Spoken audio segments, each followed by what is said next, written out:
Could Hollywood ever make movies this fearless again? Before strict censorship cleaned up the screen, pre-code cinema gave audiences women who lied, climbed, tempted, survived, and broke every rule society tried to place on them. If Red-Headed Woman pulled you into Jean Harlow's scandalous world, these 18 films go even deeper into the glamour, danger, and shock Hollywood later tried to bury. And the final pick may be the boldest of them all. Number 18. Ex-Lady, 1933. A woman choosing freedom was once treated like a public scandal. Ex-Lady feels like a movie smirking directly at the rulebook. Bette Davis plays Helen Bauer, a successful illustrator who does not want romance to become a cage. She believes love should stay alive without paperwork, without ownership, without society deciding what a woman owes a man. That idea alone gives the film its dangerous pre-code spark. Instead of making Helen seem foolish, the story lets her speak with confidence, style, and a sharp modern edge. The glamour is not just in the clothes or apartments, it is in the attitude. This is a woman trying to design her own life before the world is ready to let her.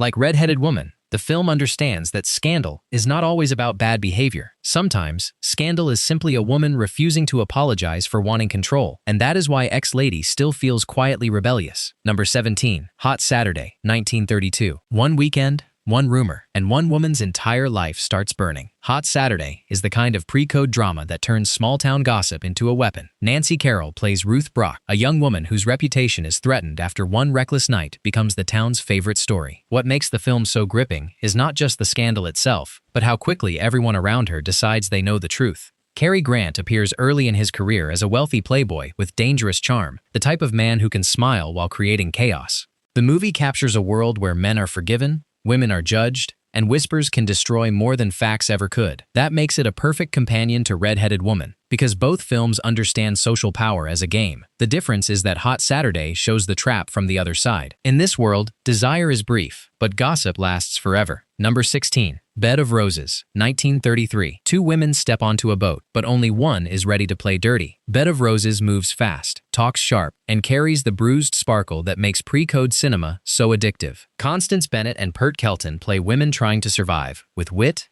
beauty, nerve, and whatever chance the world gives them. The film does not pretend its characters are innocent angels. It lets them scheme, flirt, fail, recover, and keep moving with a kind of wounded glamour. Bennett's character especially feels built for viewers who loved Red-Headed Woman, because she understands that charm can open doors that honesty never could. But underneath the stylish mischief is something harder, a portrait of women who know respectability is often a luxury. The film has riverboats, rich men, sharp exchanges, and the feeling that every smile hides a calculation. It is not just scandalous for shock, it is scandalous because it refuses to shame survival. Number 15. Faithless, 1932. She loses everything, but her pride refuses to die quietly. Faithless begins with privilege and then rips the velvet curtain down. Tallulah Bankhead plays Carol Morgan, a wealthy woman whose glamorous life collapses when money disappears and love becomes complicated by class, pride, and desperation. What makes the film fascinating is how it shifts from sparkling society drama into something much harsher. Carol is not the playful social climber of Red-Headed Woman, but she shares that same pre-code refusal to be simple. She is spoiled, wounded, stubborn, vulnerable, and always fighting to keep some piece of herself intact. The film shows how quickly a woman can be adored when she is rich and judged when she is desperate. That emotional cruelty gives Faithless its bite. It is glamorous, but the glamour cracks. It is romantic, but the romance hurts. And by the end, the film feels like a warning. Society loves a beautiful woman most when she is safely powerless. Number 14. Possessed, 1931. She sees the train, the diamonds, the city lights, and decides she wants more. Possessed is pre-code ambition, dressed in silk. Joan Crawford plays Marion Martin, a factory worker who looks at her ordinary future and refuses to accept it as destiny. When she sees luxury passing by, the moment becomes almost mythic, as if the modern world is daring her to chase it. Clark Gable brings his early magnetism as the wealthy man who becomes part of her transformation, but the film truly belongs to Crawford's hunger. Marion is not simply chasing romance. She is chasing escape, identity, status, and the power to choose her own life. That makes the film a natural match for fans of Red-Headed Woman. Both stories revolve around women who understand that charm can be a ladder, but Crawford's character carries more ache beneath the surface. Possessed has glamour, longing, and moral tension, but its real thrill is watching a woman decide that being ordinary is not enough. Number 13. Torch Singer, 1933. The spotlight gives her a new name, but it cannot erase the wound underneath. Torch Singer gives Claudette Colbert one of those rich pre-code roles where glamour and pain sit in the same room. She plays a woman who rises as a nightclub performer and radio personality after life forces her into heartbreaking choices. On the surface, the film has gowns, music, fame, and smoky sophistication. But underneath it is about reinvention. Like Red-Headed Woman, it understands how a woman can use performance to survive. The difference is that Torch Singer carries more sadness behind the sparkle. Colbert's character creates a dazzling public image, yet the past keeps pulling at her like a secret she cannot sing away. The film is bold because it allows her to be damaged without making her weak, stylish without making her shallow, and ambitious without making her heartless. It is a scandal wrapped in melody, and every glamorous scene feels haunted by what it cost. Number 12. 3 on a Match, 1932. 3 women make one mistake, and the city swallows them whole. 3 on a Match is one of those pre-code films that feels dangerous from the first shadow.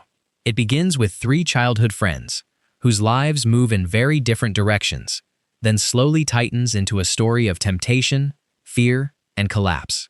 Anne Dvorak gives the film its most unforgettable energy, playing a woman whose search for excitement pulls her into darker places than she expects. Joan Blondell and Bette Davis add sharp contrast, making the film feel like a split portrait of womanhood under pressure. Compared with Red-Headed Woman, this is less playful and more fatal. But it belongs on the same binge because it shows what happens when freedom turns into a trap. The editing is quick, the atmosphere is restless, and the moral danger feels unusually raw for its time. This is not polite old Hollywood. This is pre-code Hollywood with its gloves off. Number 11. Trouble in Paradise, 1932. The most elegant people in the room are usually the least innocent. Trouble in Paradise is scandal with a champagne smile. Directed by Ernst Lubitsch, the film turns theft, romance, and deception into something so graceful that you almost forget everyone is behaving terribly. Miriam Hopkins and Herbert Marshall play charming criminals whose partnership becomes complicated when Kay Francis enters the game as a wealthy perfume executive. What makes the film irresistible is its sophistication. Nobody needs to shout. Nobody needs to explain too much. Every glance, pause, and polished line carries a hidden meaning. For viewers who love the wit and nerve of Red-Headed Woman, this is a cooler, silkier kind of temptation. Instead of Jean Harlow's flaming chaos, this film gives you polished danger, where betrayal comes wrapped in manners and desire hides behind perfect etiquette. It is clever, glamorous, and quietly outrageous. The scandal is not loud. It simply smiles, steals the jewels, and leaves before anyone notices. Number 10. Design for Living, 1933. 3 beautiful people try to outsmart desire, and desire laughs first. Design for Living is one of the boldest comedies of the pre-code era because it treats romance like a game nobody fully controls. Miriam Hopkins, Frederick March, and Gary Cooper form a sparkling triangle of attraction, jealousy, creativity, and emotional chaos.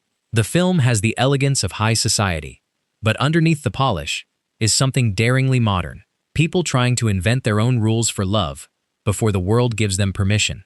Hopkins is magnetic as Gilda, a woman who refuses to be reduced to a prize between 2 men. She is witty, impulsive, stylish, and impossible to neatly judge. That makes the film a perfect companion to Red-Headed Woman, because both stories are powered by women who disrupt every comfortable arrangement around them. The tone is lighter, but the nerve is unmistakable. Design for Living feels like Hollywood briefly opened a forbidden door and let sophistication misbehave beautifully. Number 9. Night Nurse, 1931. A hospital uniform never looked this dangerous. Night Nurse begins like a tough working woman drama, then quietly turns into something far darker, stranger, and more dangerous than expected. Barbara Stanwyck plays Laura Hart, a young nurse trying to survive training, authority, exhaustion, and a world where powerful men assume women should stay silent. That alone gives the film its pre-code bite. But the story becomes even sharper when Laura is sent into a wealthy household where the children are in danger and every adult seems to be hiding something. Joan Blondell brings wit and warmth, making the early hospital scenes feel alive with friendship, humor, and backstage honesty. Then Clark Gable appears, not as a romantic hero, but as a brutal presence with a smile that feels like a threat. The film works because it mixes glamour with grit. It shows women doing serious work, facing ugly realities, and refusing to look away when something is wrong. Fans of Red-Headed Woman will recognize the same fearless energy. But here, the scandal is not wrapped in diamonds and flirtation. It is hidden behind curtains, uniforms, rich rooms, and fake respectability. Stanwyck makes Laura brave without making her saintly. She is practical, sharp, and ready to fight when manners stop working. Night Nurse feels like old Hollywood breaking into a locked room and exposing what polite society wanted buried. Number 8. Call Her Savage, 1932. Clara Bow does not enter this movie. She detonates it. Call Her Savage is not a calm film, and that is exactly why it belongs on this list. Clara Bow plays NASA Springer, a woman driven by impulse, anger, desire for freedom, and a deep confusion about the world that keeps trying to control her. From the first scenes, the film feels restless, almost overheated, as if every emotion is turned too high, and every room is too small to contain her. Bow brings a raw physical energy that makes NASA unpredictable in the best pre-code way. She can be charming one moment, reckless the next, wounded beneath all the fire. The movie throws her through wealth, romance, betrayal, family secrets, and social humiliation, with a speed that feels almost shocking even now. Like Red-Headed Woman, it centers a woman who refuses to behave gently just because society demands it. But where Jean Harlow's Lil Andrews uses calculation like a weapon, NASA often seems ruled by storms she cannot name.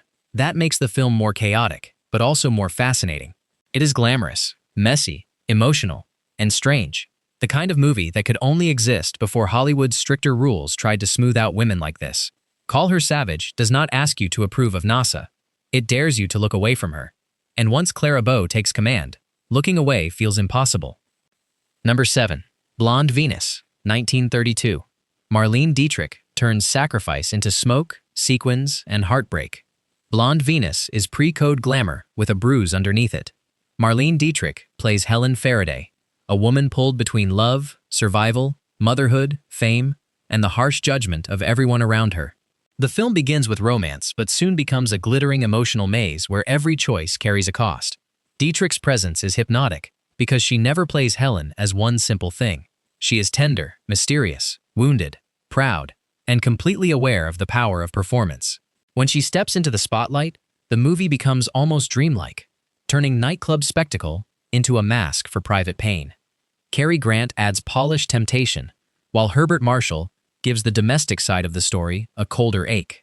For fans of Red-Headed Woman, this is a slower, smokier companion piece. It has the glamour, the scandal, and the woman at the center who refuses to be reduced to what others call her. But Blonde Venus is less playful than Harlow's film. Its danger comes from the emotional price of reinvention. Helen is not climbing for sport. She is trying to survive in a world that forgives men easily and punishes women with elegance. The film's famous style may pull viewers in first, but its sadness is what lingers. Blonde Venus feels like a beautiful song playing in a room where someone has just lost everything. Number 6. Dinner at 8, 1933. At this dinner table, every smile has a secret behind it. Dinner at 8 is not built around one scandalous woman, but around an entire society cracking under polished manners. That is what makes it such a delicious pre-code companion to Red-Headed Woman. The film gathers a glittering cast and lets their secrets collide before a grand dinner party that becomes less important than everything hiding behind it. Jean Harlow is unforgettable as Kitty Packard, a loud, dazzling, socially ambitious woman who knows exactly how to irritate people who think money should come with refinement. She turns every scene into a comic explosion, using voice, posture, timing, and pure confidence to steal attention from some of MGM's biggest names. Marie Dressler gives the film warmth and bite. John Barrymore brings tragic decline, and Wallace Beery adds rough-edged power. But Harlow's Kitty is the reason this belongs high on a list for fans of Red-Headed Woman. She has that same electric refusal to become respectable just to make others comfortable. The movie's brilliance is in showing a whole upper-class world held together by performance. Everyone is pretending. Everyone is negotiating status. Everyone is afraid of being exposed. Under the jokes, gowns, and dinner invitations, the film is ruthless about vanity, money, age, marriage, and ambition. Dinner at 8 feels like a banquet, where the real meal is reputation, and Jean Harlow arrives ready to devour the room. Number 5. The Divorcee, 1930. Norma Shearer turns betrayal into a social earthquake. The Divorcee is one of the key films for understanding why pre-code Hollywood felt so dangerous to moral guardians. Norma Shearer plays Jerry, a sophisticated woman whose marriage collapses after a double standard is exposed, with painful clarity. The power of the film comes from its refusal to treat male freedom as normal and female freedom as unforgivable. Jerry does not simply cry in a corner and accept humiliation. She answers the world in its own language, then watches everyone panic when she claims the same permission men had been enjoying quietly. That reversal gives the film its scandalous charge. It is elegant, talky, glamorous, and emotionally sharp, with Shearer moving through the story like someone learning how much society's rules were designed to protect everyone except her. For viewers who loved Red-Headed Woman, this is a more polished and wounded version of the same pre-code rebellion. Jean Harlow's Lil Andrews attacks society from the outside, using charm and nerve to force her way in. Jerry comes from inside the respectable world and discovers that respectability can still be a trap. The film's drama may look refined, but beneath the surface, it is furious. Every cocktail, party, and quiet argument carries a deeper question. Why is a woman condemned for doing what a man survives with a shrug? The divorcee remains gripping because its scandal is not just romantic. It is social revenge in silk. Number 4. Red Dust, 1932. The jungle heat is nothing compared to Jean Harlow and Clark Gable in the same room. Red Dust is essential viewing for anyone who came to pre-code cinema through Jean Harlow. Here, Harlow plays Vantine, a woman with a sharp tongue, a tired smile, and the kind of confidence that makes every entrance feel like trouble.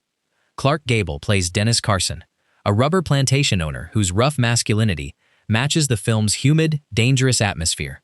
Their chemistry is immediate, funny, physical, and completely alive.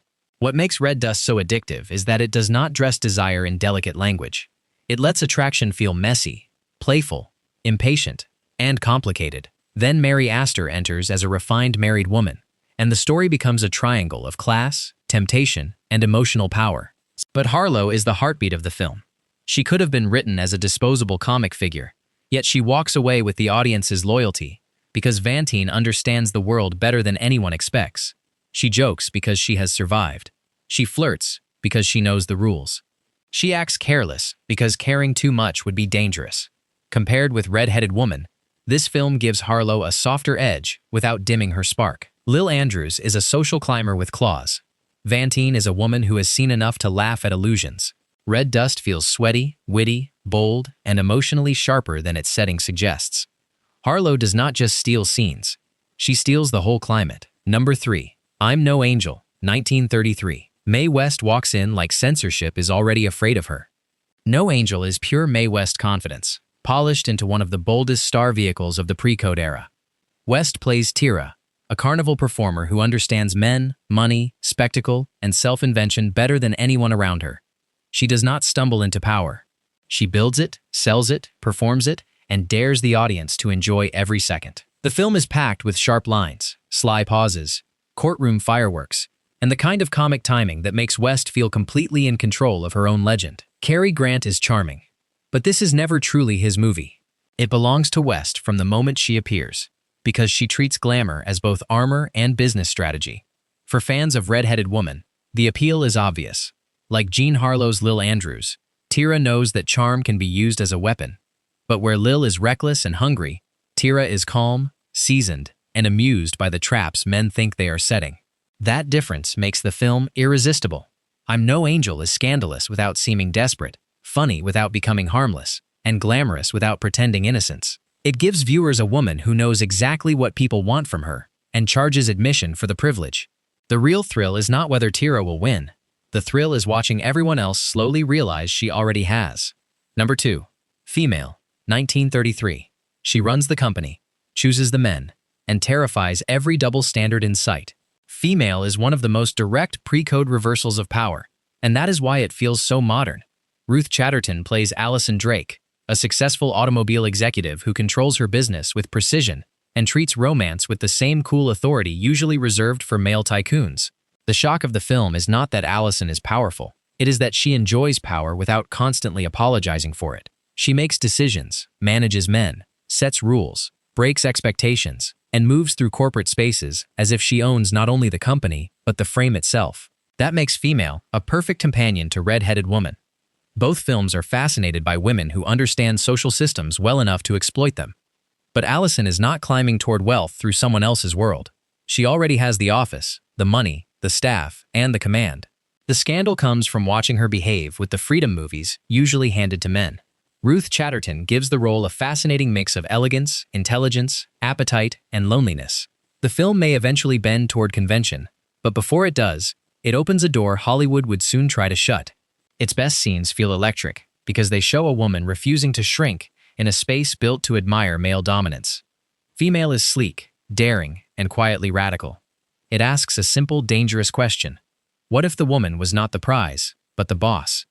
Number 1. Babyface, 1933. If Red-Headed Woman lit the match, Babyface burned down the whole building. Babyface is the ultimate pre-code recommendation for anyone who loved the shock, glamour, and ruthless ambition of Red-Headed Woman. Barbara Stanwyck plays Lily Powers, a woman shaped by a brutal past who decides that survival requires strategy, not innocence. When she arrives in New York, the film turns a skyscraper into a ladder of ambition, with Lily rising floor by floor through a corporate world that thinks it can use her before realizing she knows the game better than they do. Stanwyck is extraordinary because she never makes Lily simple. She is cold when she must be, wounded when she cannot hide it, and intelligent in a way that feels almost dangerous. Every scene carries the thrill of watching a woman take control of a system designed to trap her. That is why this film sits above every other entry. Red-Headed Woman gives us Jean Harlow as a flaming social climber, turning scandal into comedy and chaos. Babyface takes that same forbidden energy and makes it harder, darker, and more cutting. Lily is not chasing glamour for fun. She is turning glamour into armor. The movie's boldness was so intense that it became one of the defining symbols of why Hollywood's rules tightened soon after. Even now, Babyface feels startling because it refuses to soften its central woman too quickly. She does not ask for pity. She takes the elevator up, and every floor feels like a warning. So which scandalous gem would you watch first? The ruthless ladder climb, the smoky nightclub heartbreak, or the Jean Harlow firestorm? Pre-code Hollywood was not innocent. It was fearless. And that is why these films still feel dangerously alive. Drop your favorite below, and if old Hollywood secrets fascinate you, stay close, because the next vault opens even darker tonight.